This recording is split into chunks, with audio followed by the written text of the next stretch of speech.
वक्रतुंड महाकाय सूर्यकोटि समप्रभा निर्विघ्न कुरु मे देव सर्व कार्येषु सर्वदा। आज गणेश चतुर्थी के अवसर पर इतिहास से सबक लेते हुए भविष्य की नई संरचनाओं को गढ़ने के लिए हमारे सांसदों ने पुराने संसद भवन से नए संसद भवन का सफ़र तय किया और इसी खबरों के साथ खबर तक के लिए मैं वीरेंद्र कुमार झा।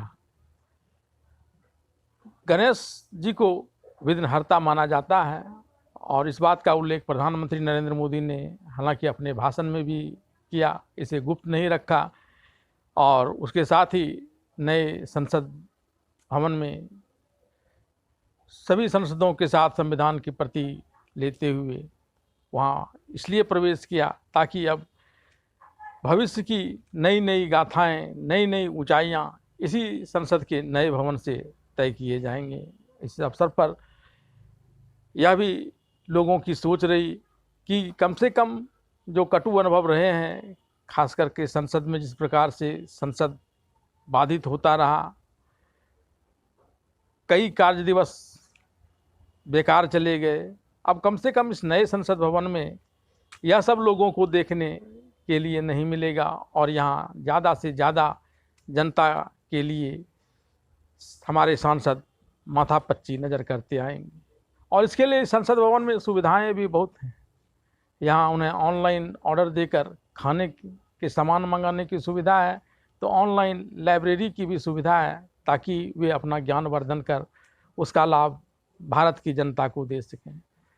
जैसा कि लोकसभा अध्यक्ष ने कहा कि यहाँ कम से कम ज़्यादा शांतिपूर्वक लोगों को काम करने चाहिए। हम नए जगह पर आए हैं, नए विचार लेकर के आ रहे हैं, तो उसका प्रतिफल मिलना चाहिए जनता को। तो कम से कम प्रधानमंत्री ने अपने खेमे की तरफ से इस बात का आश्वासन उन्हें दिया कि उनके तरफ से भरपूर प्रयास किया जाएगा। और आज का दिन भारतीय इतिहास में स्वर्णाक्षरों में अंकित हो गया दो कारण से।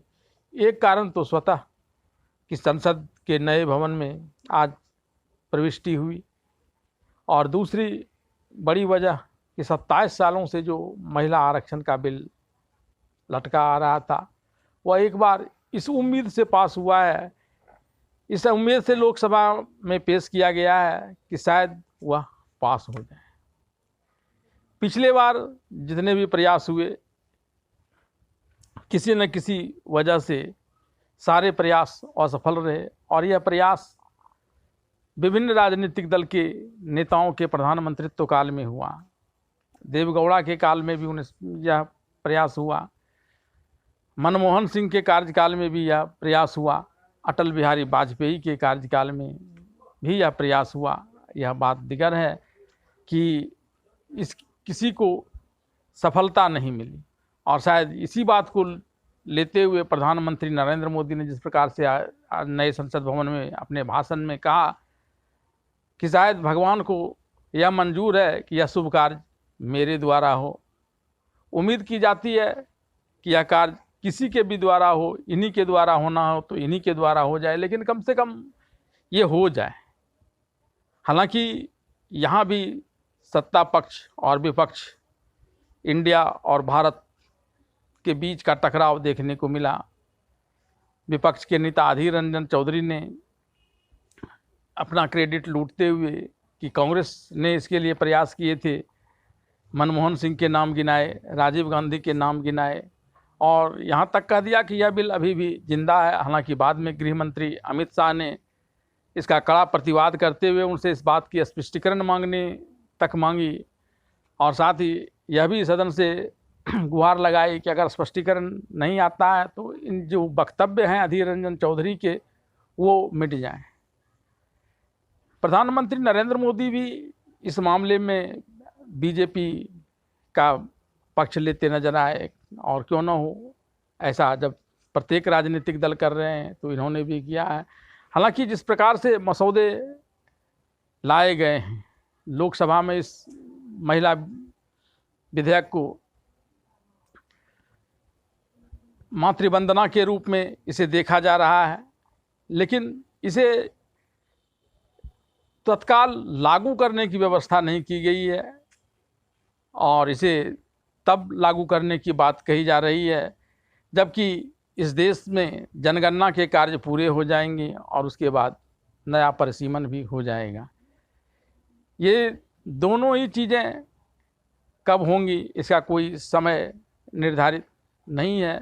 उम्मीद की जाती है कि 26-27 तक ये दोनों ही चीज़ें हो जाएंगी। जनगणना का कार्य तो पहले ही हो जाना चाहिए था, लेकिन बीच में जिस प्रकार से जाति जनगणना की बात उठी, संभवतः उसकी वजह से इसे टाल दिया गया या फिर और भी जो कारण हो, लेकिन कम से कम अब यह तो ज़रूर आ जाएगा। इस बिल में यह भी व्यवस्था है कि कुल सीटों का 1/3% हिस्सेदारी महिलाओं को मिलेंगी और उस 33% की हिस्सेदारी महिलाओं को मिलेगी और उसका 1/3% वह SC और ST महिलाओं के हिस्से में जाएगी। अब इसमें बाधाएं कहाँ कहाँ आ सकती हैं? पहली बाधा तो यह आ सकती है कि इसके जो समय की बात की जा रही है, इसके लागू होने की, वह लंबा समय है, इस पर विवाद हो सकता है। दूसरा कि यह जो महिलाओं के लिए बिल है, इसमें भी महिलाओं के लिए कैटेगराइजेशन हो गया, एक सब क्लाउज लग गया इस महिला बिल पर SC ST के रूप में। तो फिर सब क्लाउज 2 वाले यानी OBC वाले भी इसकी मांग कर सकते हैं। और पिछले दफ़ा जब बिल लटका था, लोकसभा में पास नहीं हो पाया था, तब खास करके लालू प्रसाद की RJD और तब मुलायम सिंह हुआ करते थे SP में, इन लोगों ने कड़ा प्रतिरोध किया था। जनता दल यूनाइटेड ने भी तब प्रतिरोध किया था, OBC को भी आरक्षण देने की मांग की थी। और अगर ऐसा होता है तो फिर एक बड़ा पेच फंस सकता है। पेच संवैधानिक दृष्टिकोण से भी फंस सकता है, क्योंकि अभी जो हमारे देश के संविधान में रिजर्वेशन देने की बात है, जो वह SC ST के लिए ही सिर्फ है, जो लोकसभा और विधानसभा दोनों ही चुनाव में दिए जा रहे हैं। तो यहाँ एक पेच फंसने की संभावना है। और दूसरी बड़ी बात जो यह 15 वर्षों के लिए होगा, वह भी एक महत्वपूर्ण है, क्योंकि इसमें यह बात भी फिर से लादा जा रहा है कि ज़रूरत पड़ने पर समयावधि को भी बढ़ाया भी जा सकता है। जैसा कि भारत के संविधान में जब आरक्षण लागू हुआ था, तब सिर्फ 10 वर्ष के लिए लागू हुआ था और वह भी सिर्फ SC ST के लिए। अनुसूचित करने के लिए एक टीम बनी थी, लेकिन बाद में फिर ऐसी टीम नहीं, फिर जाति के आधार पर ये होने लगी और फिर बाद में OBC को आरक्षण मिला और फिर जो आर्थिक दृष्टिकोण से पिछड़े हैं उन लोगों के लिए भी आरक्षण की मांग होने लगी। तो यह दायरा इसमें भी ना बढ़ जाए, यह मुद्दा इस पर भी ना उठ जाए, ये सारी चीज़ें इसमें पेच फंसा सकती है। लेकिन यह सब निर्भर करेगा कि जो 6 से 7 घंटे का बहस का इसमें समय दिया गया है, उस दौरान कौन कौन किस प्रकार से बहस करते हैं।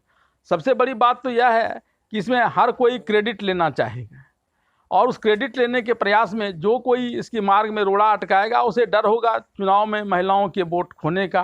तो एक बड़ा कारण यह भी है, क्योंकि नरेंद्र मोदी इस चीज़ को भी देखते हुए ठीक चुनाव के वक्त में इसे लेकर आए हैं, क्योंकि बहुमत तो इनके पास पहले ही से था।